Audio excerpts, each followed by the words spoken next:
तो भक्ति आगे नहीं बढ़ पाती। भक्ति का सूत्र है सुनना।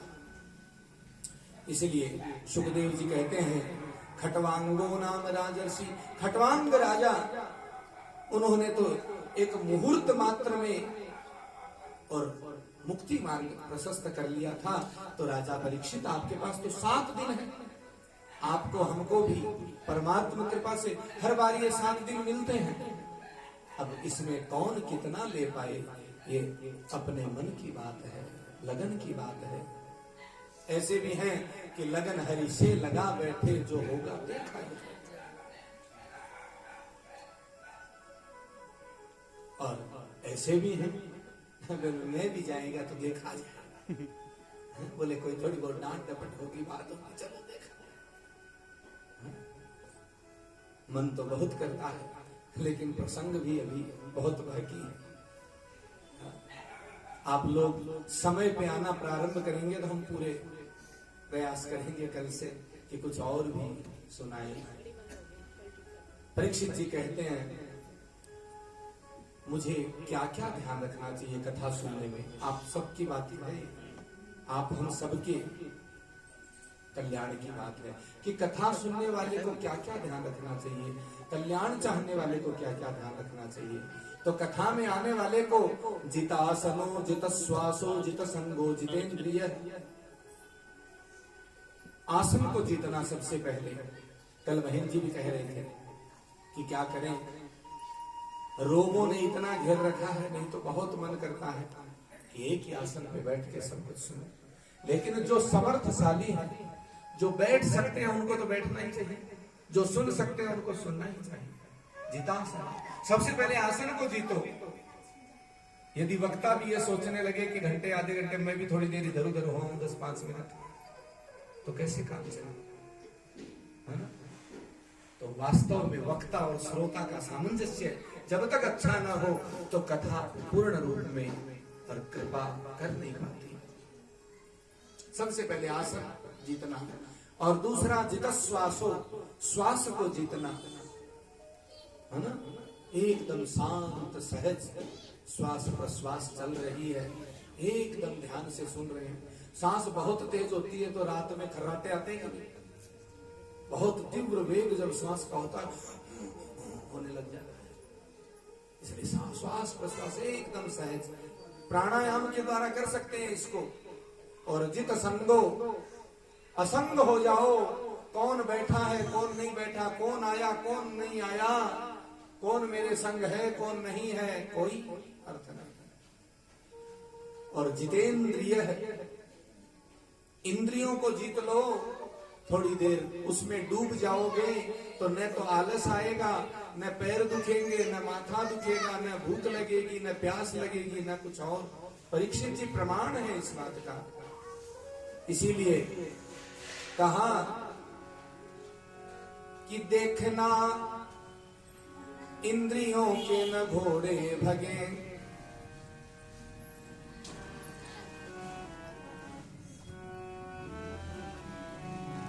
कृष्ण गोविंद गोपाल गाते चलो। सुखदेव जी के उपदेश का बड़ा सरल सूत्र है ये, इसलिए हम इस लाइन को बोला करते हैं। ये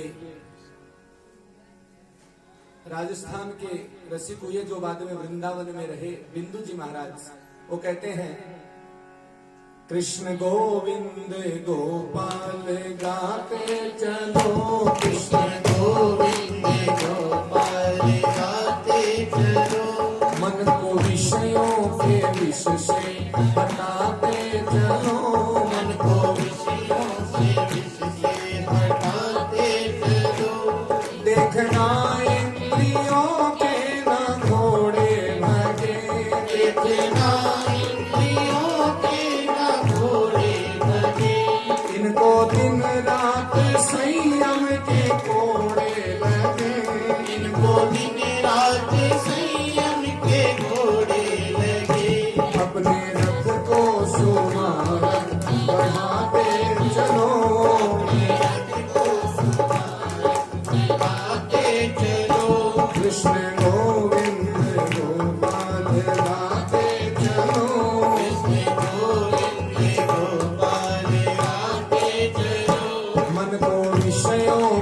विष से हटाते चलो, मन को विषयों के विष से हटाते चलो। प्राण जाए मगर नाम भूलो नहीं, प्राण जाए मगर नाम भूलो नहीं। दुख में तड़पो नहीं, सुख में भूलो नहीं, दुख में तड़पो नहीं, सुख में भूलो नहीं। नाम धन का खजाना लुटाते चलो, नाम धन का खजाना लुटाते चलो। कृष्ण गोविंद गोपाल गाते चलो, कृष्ण गोविंद गोपाल गाते चलो।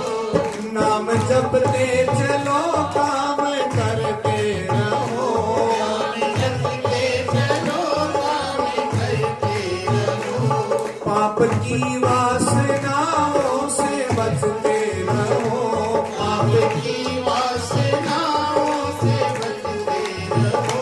प्रेम भक्ति के आंसू बहाते चलो, भक्ति के आंसू बहाते चलो। मन को विषयों के विष से हटाते चलो, मन को विषयों के विष से हटाते चलो।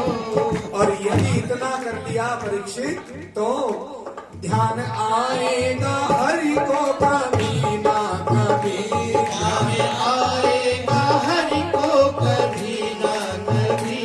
भक्त पाएगा प्रभु को कभी ना कभी, भक्त पाएगा प्रभु को कभी ना कभी। ऐसा विश्वास मन में जगाते चलो, ऐसा विश्वास मन में लगाते चलो। कृष्ण गोविंद गोपाल गाते चलो, कृष्ण गोविंद गोपाल गाते चलो। मन को विषयों के विष से हटाते चलो, मन को विषयों के विष से हटाते चलो।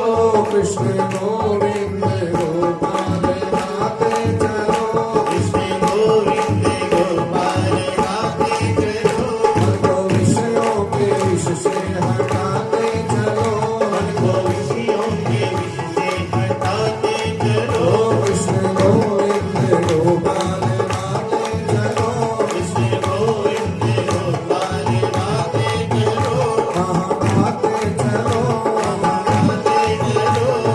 गाते चलो। बोलिए श्री कृष्ण चंद्र भगवान की। उसका नाम गाते रहो और इंद्रियों को संयमित करते रहो। बड़ी ही सुंदर आगे सुखदेव जी महाराज ने तीव्रेण भक्ति योगेन भजेत पुरुषम परम, तीव्र भक्ति योग से और उस परम पुरुष को भजो, सुनो, समझो। इसमें मुक्ति का क्रम बताया। 2 प्रकार की मुक्ति क्रम है, एक सद्य मुक्ति, एक क्रम मुक्ति। मुक्ति 2 प्रकार की है, आपको कौन सी चाहिए? एक है क्रम और इसी को वृत्ति भी कहते हैं। एक वानरी वृत्ति, एक बिडाली वृत्ति। थोड़ा सा समझ लीजिए फिर आगे बढ़ेंगे, क्योंकि यदि मुक्ति को समझा नहीं कि मुक्ति मिलती कैसी है। एक है क्रम मुक्ति, मानी आप जैसे पहली कक्षा से दूसरी कक्षा, तीसरी क्रम से एक एक कक्षा को पार करो और तब ज्ञान प्राप्त हो। और एक हो गुरु सेवा के द्वारा, गुरु कृपा के द्वारा ज्ञान हृदयस्थ हो जाए, हृदयंगम हो जाए।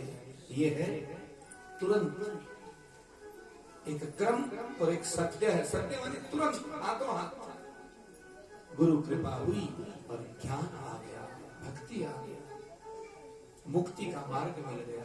अच्छा और समझ लो, एक तो है जैसे सीढ़ियों सीढ़ियों से आपको 5वीं 6ठी मंजिल जाना हो, सीढ़ियां सीढ़ियां जाना पड़े, ये है क्रम। एक एक सीढ़ी चढ़ेंगे तभी तो मंजिल आएगी। लेकिन यदि 1 मिनट के अंदर फट से जाना हो, जोर भी ना आए, तो लिफ्ट में घुसे, एक बटन दबाने की जरूरत है, आप ठीक से दरवाजा बंद कर लीजिए और नंबर दबा दीजिए 6, वो आपको छठी लिफ्ट पे, छठी मंजिल पे छोड़ दो। यह है सत्य, तुरंत। इसी प्रकार इसको वृत्ति में कहते हैं वानरी वृत्ति और बिडाली वृत्ति। वानरी मानी बंदर की तरह। बंदर कैसे होता है? जो बदरिया का जो बच्चा होता है उसको वो कहीं जब दूसरी जगह लेके जाता है, और एक है बिडाली वृत्ति। इन दोनों में फर्क क्या है? बिल्ली, बिडाली मानी बिल्ली, बिल्ली को बिडाली कहते हैं।